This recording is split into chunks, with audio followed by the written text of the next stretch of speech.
Hello and welcome to the Gooner Tour. Back again with you guys for another show, another episode of our preview series. No, I have not managed to go into some kind of time machine and de-age myself 10 years. Had a little bit of a grooming incident where I managed to cut off half my moustache and then I just had to commit from that point. And so that's why you're seeing a baby-faced TC on the channel today.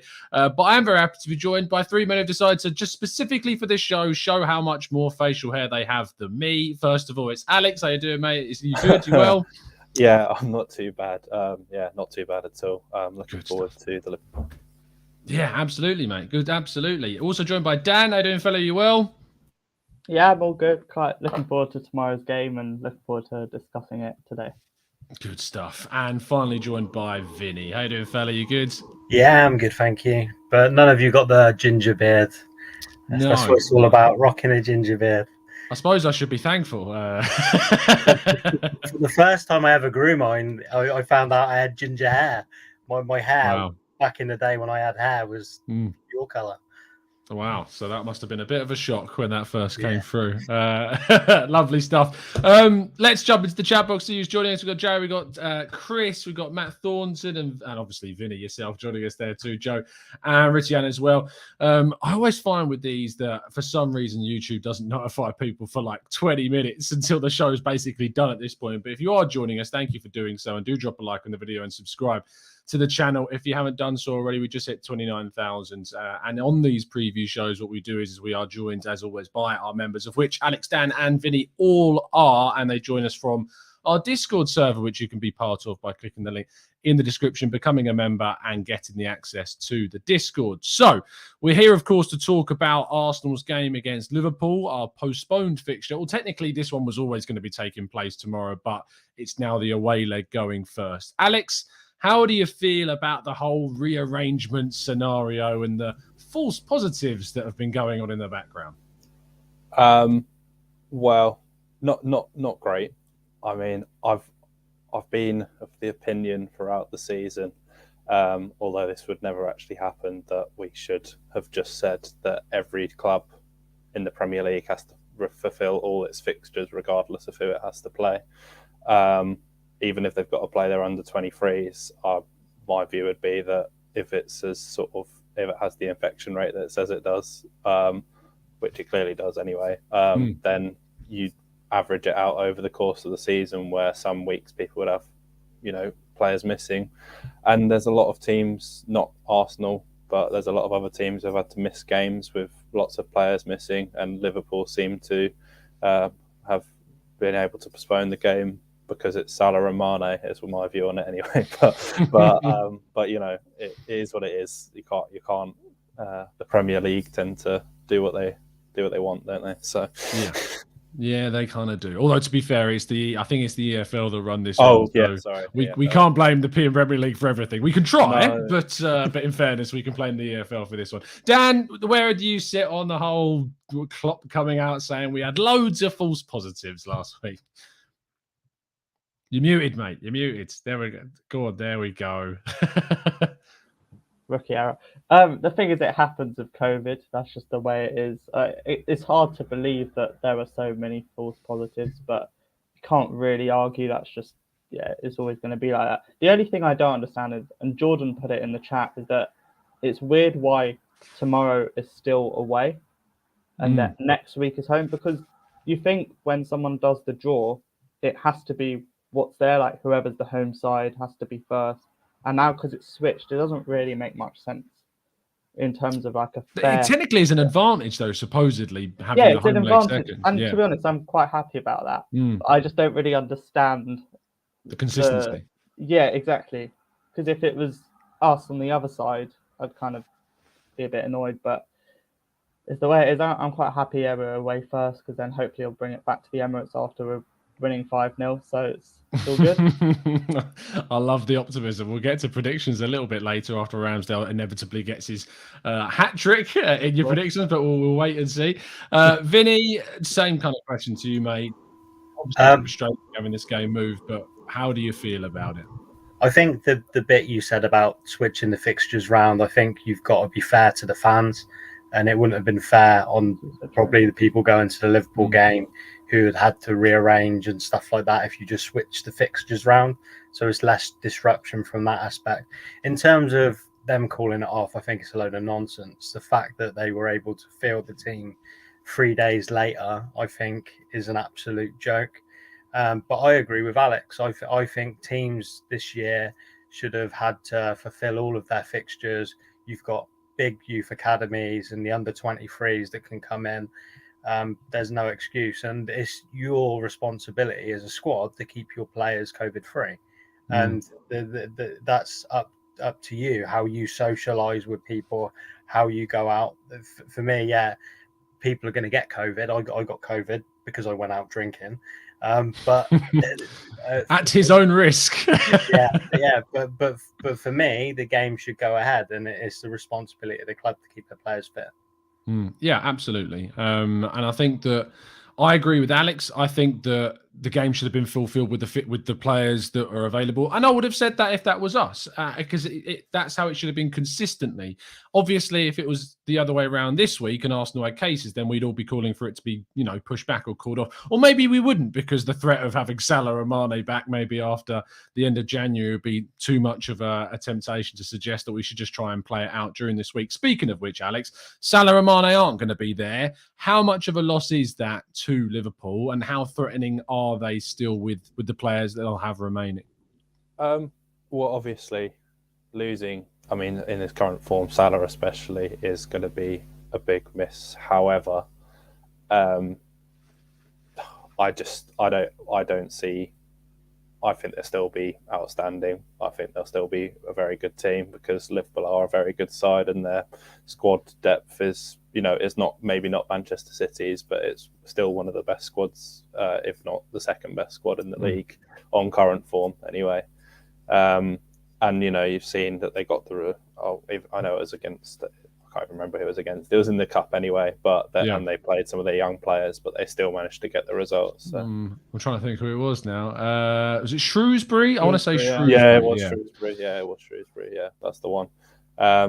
But yeah, I think if we went in complacent, it would be a massive, massive mistake on our part, because Firmino's still scoring back heels. So yeah, no, I agree with you.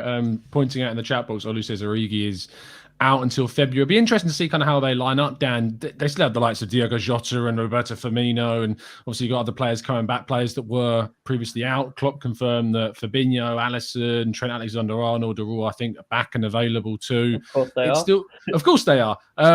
Is Robertson available? Is he still suspended? I think he might be available now. He would have been missing for the first leg, but I think he may have served that last suspension in that FA Cup game. I'm not 100% sure. But knowing that they're going to have the two main fullbacks most likely. Tsimikas anyway played against us at Anfield when we played them in the league and was very, very good on that left-hand side for them. So they are still going to be very, very, very, very solid in that team. Do you think they're still going to go full out with the Premier League being on the weekend? Is it Who going do to they be have? their first team? Do they have like Brentford or someone? I wouldn't know, to be honest. Check. The Liverpool have Brentford, at home. Okay. What they probably should do is play their full team against us, and I'm sure they can play the same team against Brentford. It's only 3-4 days apart. It's going to be a strong team, whatever Liverpool do, whether it's Tsimikas or Robbo.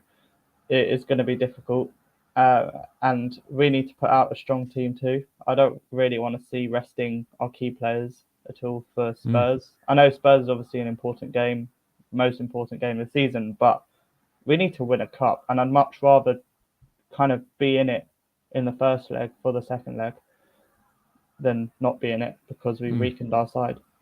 Yeah, absolutely. Vinny, kind of lastly, and specifically on the fixture arrangement, both of these legs obviously sandwich what I believe to be the most important game of the second half of our league season against probably our biggest rivals for top four this season in Spurs. How much, and we'll go into our lineups in a second, but how much do we have to consider that game with the lineup and with the team selection with this game tomorrow? I think for the players that are borderline fit, you can't risk them. I think the players like Xhaka and Tomiyasu who are coming back, we can't risk them for the game, but we should put out a really strong team. But But my worry is that our squad's been left in a shambles because we've let Niles go when we literally had one senior central midfielder fit in the squad. And you've had a go at people for saying it's criminal. I think it is. I don't have a go. I just don't agree. Yeah. I'm really disappointed with the team in doing what they've done.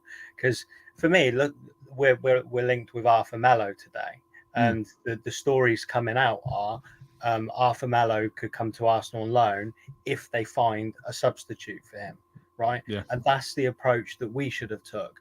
If we was in the FA Cup on the weekend, for me, we threw it away because we were unable to field a side with a solid central midfield base. And that's not Patino's fault playing in that central midfield role.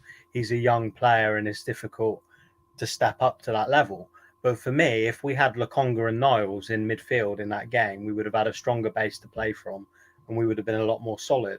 And it worries me going into the biggest game of the season, as you've said, against Tottenham, and we've potentially got one senior central midfielder fit. And that limits what we can do with our squad in this game against Liverpool. I think we find ourselves in a situation where we're caught because there are players, as you say, like Tomiyasu, that maybe we shouldn't risk. But there's also the opposite argument to say that getting some minutes into his legs ahead of the North London derby could be beneficial. And it's really difficult to kind of find the balance. Arguably, if he's maybe half fit, you bring him in on the trip, you put him on the bench and you give him some minutes at the end, depending on kind of the game state. But saying that, we have thrown in Tomiyasu before. We threw him in. I think we threw him in against Manchester City, did we not? When we didn't know whether or not he was going to be fit, and he played very well in that game. And obviously, I think not whether he was fit, but I think he was obviously recovering from COVID. And at that point, there wasn't any indication that he was going to be back. And then all of a sudden, he was in the team. So he does show that he can recover quite well. So maybe that's the case that we can bring him in once again. Let's go to the lineup. So I feel like there's a lot of discussion that's going to be around these. Alex, we start with yours, mate. Talk us through your selection. I mean, I've started Tomiyasu mainly because I was aware that he was injured. However, I felt that, getting some minutes into his legs ahead of North London, I don't think he should play the full 90 at all. And I know it is a risk, but as Dan said earlier on, I'd like us to still be in it. And although we differ quite a lot on this opinion, I'm really, as everyone in the Discord will know, I'm not a big fan of Cedric at all. Can I ask why? Yeah, of course. So I wasn't a fan of Bellerin either, and it's mainly for reasons of defensive positioning, his awareness of when to make a run forward and when to hold and stick in the back. He doesn't really fit into Arteta's system in terms of his Tomiyasu tends to tuck in quite a lot and form almost that sort of back three that he does with those occasional runs forward. And I just don't think Cedric has the ability to play in that formation. I also think that Liverpool are likely to start Diego Jota on the left-hand side. And I think that Cedric would get absolutely taken apart by Diego Jota, if I'm being honest. He's not particularly good in the air, and Diego Jota has proven, despite his height, that he can, score so many headers. So it's that reasoning for Tomiyasu. My reasoning for starting Ben White sort of out of his natural position is because I am worried about the midfield, like everybody else. I didn't really know who else we could really put in there. I don't want to start any of the young players. I just don't think it's the game to have them in there. I think Liverpool, if they've got their full strength midfield back, I think Charlie Patino would just get lost. Yeah, no, I agree. And then the rest of the team sort of semi-picks itself. I think Lacazette needs to start. I think we showed that we can fall apart so easily when he's not there, which sort of shows how much we need to get a forward in as soon as possible. I think Sambi and Ødegaard are very capable of performing well against Liverpool. But unfortunately, due to the sort of COVID situation and there's not really a lot you can do. You know, No. I still don't know if that team will be fit for tomorrow because, you know, you might have COVID cases come in overnight. So you can only pick what we've heard from, I suppose. Yeah, and we find out about these cases as well on the day because Mikel Arteta doesn't want to give kind of anything away to Jurgen Klopp or any opposition manager about who is or who isn't going to be available. So we only typically tend to find out about those cases on the day, which is unfortunate. You can obviously follow the likes of Chris Whitley and Kai Karnak, who keep everyone up to date on Twitter with these. They usually post them before the club give the official line on those. So make sure that you are. I think we've got Vinny next. Vinny, talk us through your team, mate. Cool. So if Tomiyasu's fit, then I would play him at right back. But for me, anyone over Cedric at right back. Like, he was a blessing. And do you want to ask why? He was a blessing last year because he displaced Bellerin, who I thought was equally as bad defensively, but Cedric slightly better going forward. But in terms of that right back position, for me, I played Tomiyasu, then Chambers, then White, then Saka, then probably me before I play Cedric, because I'd back myself to win more headers and defend better than him. But in terms of the midfield, this is the hardest sort of team to sort of pull together, purely because we don't have any fit central midfielders, and it's a huge worry for me. Like, the way we play, I think it's really important to have a solid central midfield platform with two players to dictate the game and to play the way Arteta wants to play. So I've gone for Sambi, and I've brought Odegaard back into a deeper role to play that role, just because we've got no one to play there. People have talked about Chambers in the chat. I've said in the past it'd be interesting to see Chambers in defensive central midfield, but I just don't think Arteta sees him or trusts him in that role, and I don't think he's got the passing ability to play in the way in which we want to play as a team to fulfill that role. So I've gone with Odegaard, Smith Rowe, and Sambi. And Odegaard and Smith Rowe, when they have played together in that three, have actually looked pretty good going forward. But it's just the danger, obviously, against a very good Liverpool side, how they're going to cope on the defensive end. And then the front three, I've gone for Martinelli and Saka, and I didn't want to risk Lacazette ahead of the North London derby. He's a player who gets kicked a hell of a lot, and although Eddie Nketiah seems a bit blunt up front, I'd rather not risk Lacazette for the North London derby. It's fair enough, mate. I was going to ask you about that, but I understand your reasoning for it. And Dan, talk us through your 11, fella. Firstly, that I've got Ramsdale in goal, not Leno. Oh, damn. I've done an Ojo. That's what I've done. And that was the first thing I was going to ask, because I'm curious why Alex and Vinny didn't have Ramsdale, because I think Ramsdale is so important to our team. I think that's what we were missing against Forest. I think we were missing a lot of things against Forest, but Ramsdale especially, his distribution. Whilst Leno made very good saves, and to be honest, was the only player that could probably hold their head up after the game, I think Ramsdale's distribution is so important, especially with our weakened midfield. That could help us. If Tomiyasu was fit, I would start Tomiyasu, but because he's not, I also would have gone for Chambers, because I do think Chambers is better than Cedric, but I'm worried about our midfield, and it kind of means I have to play Cedric there and put Chambers at centre back. I'm going to throw the holding word at you, mate. Where's Holding? Why is Holding not in the team? In the last few games, I'm a bit of a fan of Holding. I do kind of like him, but the last few games he's just seen a bit off it. So I think I'll just let him. Why have I got double Smith Rowe in your team? Who's your number 10? Odegaard. Yeah, it is Odegaard. I wish I had double Smith Rowe. That would be good. But there was a time when Gabriel played with Chambers at the back. I can't remember which game it was, but it was sometime last season. And I thought they did quite well. Yeah. And Tierney, obviously. And Ben White. I know, Tom, you love the idea of White in the midfield. I think it might not necessarily be White in the midfield, but him and Chambers can kind of be a free role. I'm not sure how it could work, but it could even be like a three at the back with White sitting in. But I think also White's distribution might help as well in terms of that role. And then the rest of the team kind of speaks for itself, I think. I think Lacazette's quite important to play. I think he is so much better than Eddie Nketiah, and he helps so much with the rest of the team. So that's my team anyway. Good stuff. I agree with Ramsdale. I've gone with him in there. I just think that his distribution just levels up kind of our play from the back. I don't think Leno was necessarily bad against Nottingham Forest from a goalkeeping standpoint, but he just can't really match. He just can't really match the situation. I feel like because he had a game at the weekend, we can play Ramsdale in this game.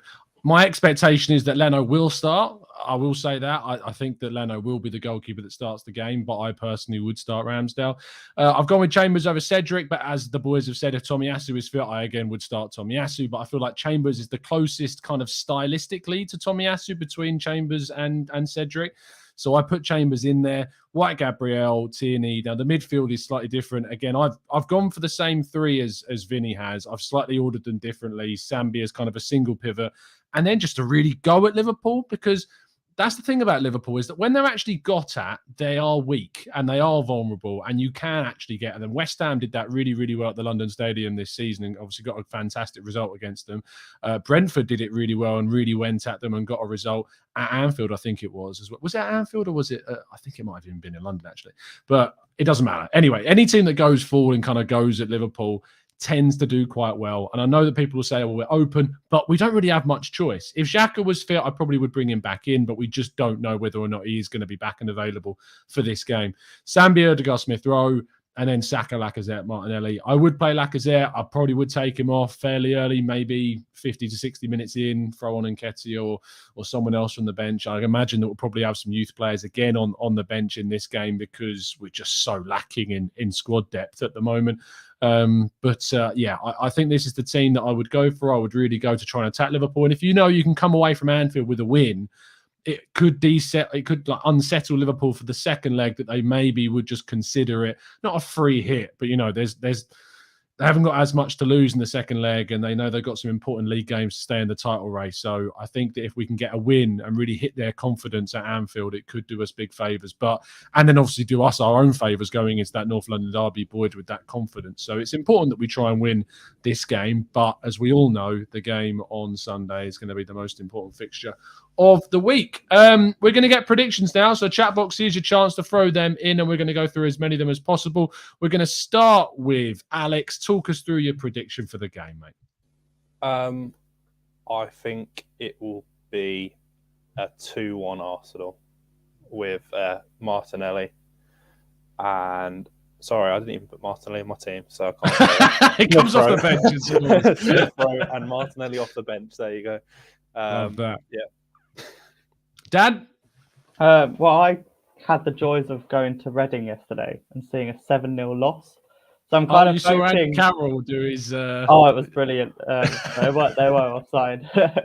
So I had the privilege to see that. So I'm kind of hoping that we'll win 7-0. In all seriousness, that's not going to happen. But I'm going to go for maybe a 2-1, same as Alex, and put Lacazette with 2.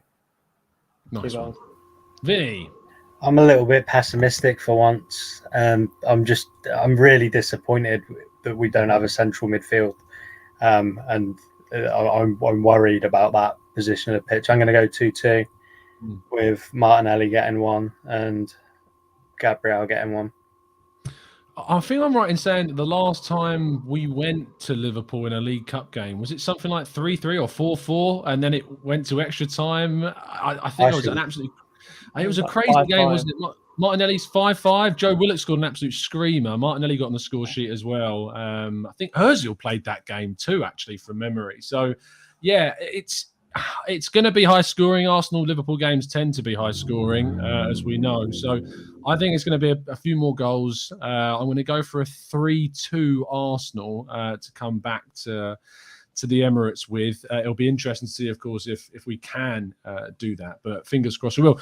Just before we go into the chat box for predictions, Dan, Patino. Yeah, I was just kind of thinking, I don't know if you watched the Arsenal under-21s game. But I've caught the highlights of it, but I was out, unfortunately. Go on. So Patino wasn't in the squad, which kind of means he's saved for this game. So I wouldn't... I'm kind of expecting Patino to start with Lokonga in midfield. And I'd be interested if anyone in the chat kind of agrees with that and whether they'd be happy to see Patino playing. Yeah, I mean, let us know it is- in the chat box. Go on, Dan. Sorry. It is quite a big game for him, Liverpool, much bigger than Forest. And if he couldn't play too well against Forest, he might get a bit caught out. But I wonder if he'd do anything there. The Forest game for Patino for me was, I thought he was quite. It was not. I don't want to say scared, but I think he was just a bit kind of absent from the occasion, and I think he was a bit nervous. It was a very nervous performance. It wasn't a confident display. It wasn't a Patino that was desperate to get onto the ball and was calling for it all the time. And actually, was when you were looking at him positionally, he was nowhere near the play for so much of it. And I feel like. What I feel like is that it's technically kind of a good thing that it happened in that game against Forest, because the club will not have missed that. I mean, they go over and analyse absolutely everything, and they will have been talking to him and giving him feedback from that game and to be more confident, call for the ball, ask for the ball, and I think that's key. Alex, go on, mate. Yeah, I was just going to say, I think I always watch Arsenal games twice, just because first time you enjoy pain. In fact, I watch them 3 times sometimes. But yeah, I watched it when I was watching it back.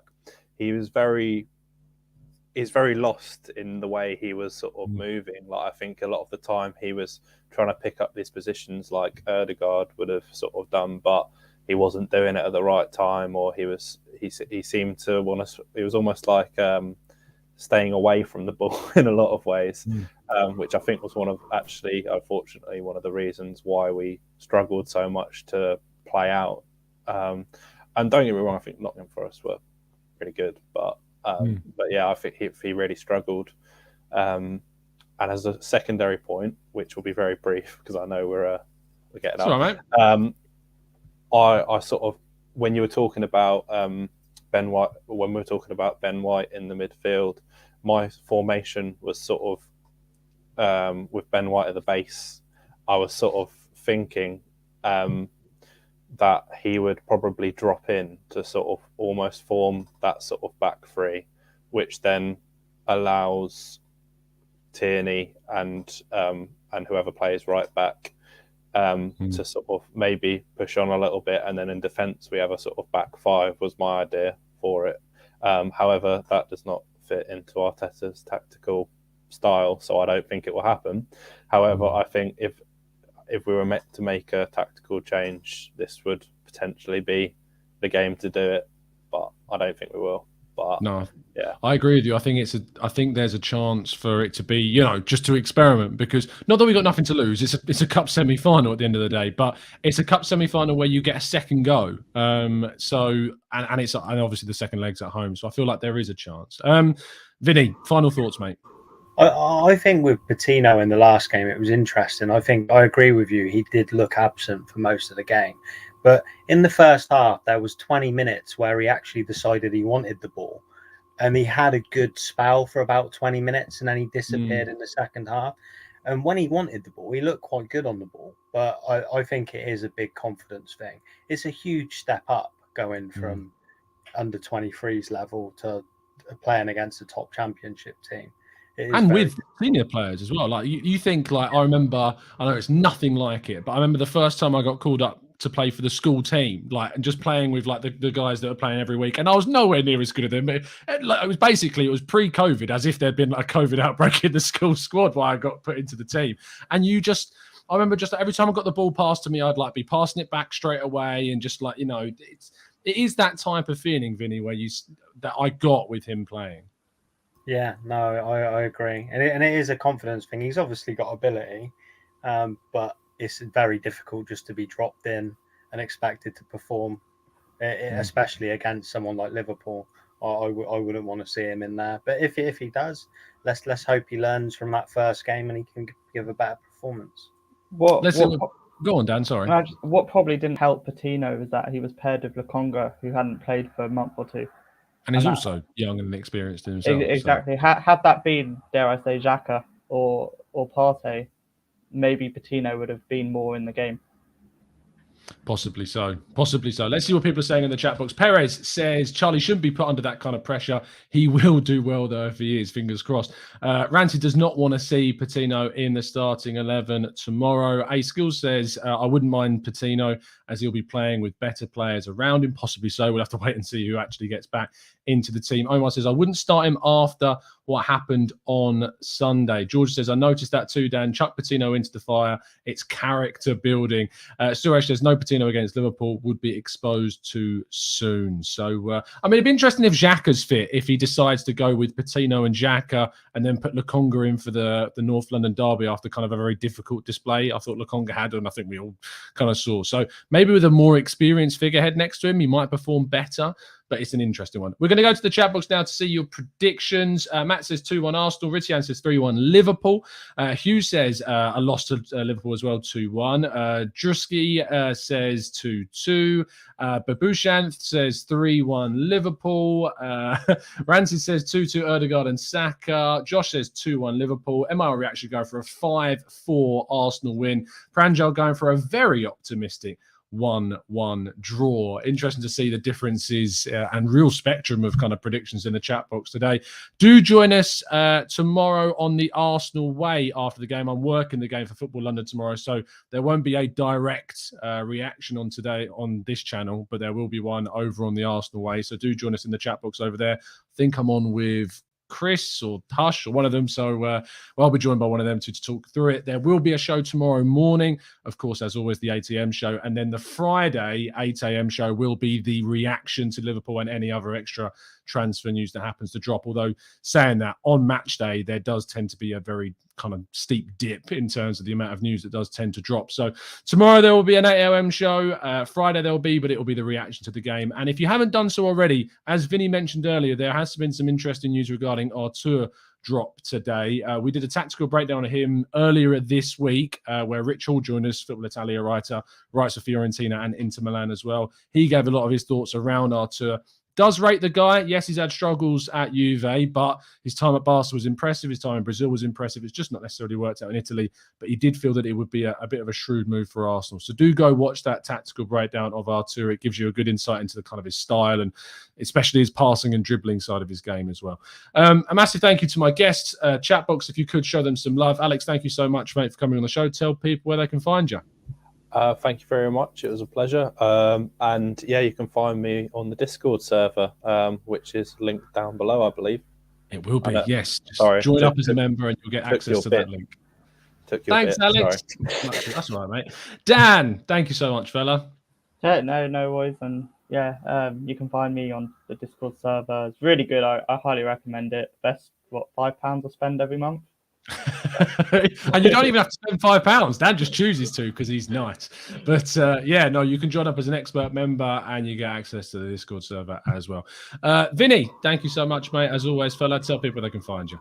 Pleasure. Difficult this week doing a preview where we don't know who's fit. It was a lot more difficult and challenging than normal. But you can find me on Insta, the Sexy Bald Man, or in the Discord, as the guy said, is class in there. Even when we're playing crap, we have a good laugh. Yeah, so absolutely. It's 24/7 chat. We've got a transfer channel where literally you don't need Fabrizio Romano because everyone in that chat just throws in all the tweets they've seen all day long with all of the latest Arsenal transfer news. There's game time channels in there. I mean, I added at the request of Vinny. Was it you that asked me, or was it Social asking me to add a gaming channel? So there's a gaming channel in there now. So there's that. There's just a Let's Talk channel, which we've added for kind of, mental health reasons. If you want to chat about anything, you can throw anything in there that you like. And, it's just a great community that we've managed to build in there. And yeah, so give it a go if you fancy it and join a fantastic group of people. Join us tomorrow morning, as I said, 8 a.m. for the next show. I'll be live on Lee Judges TV with Dan Potts, Harry and Sophie to talk all about Artur and Vlahovic and a lot more about the transfers as well. That's live at 6:30 p.m, I believe. So do go find us over there. And other than that, it's been an absolute pleasure to speak to you as always. And as always, up the Arsenal.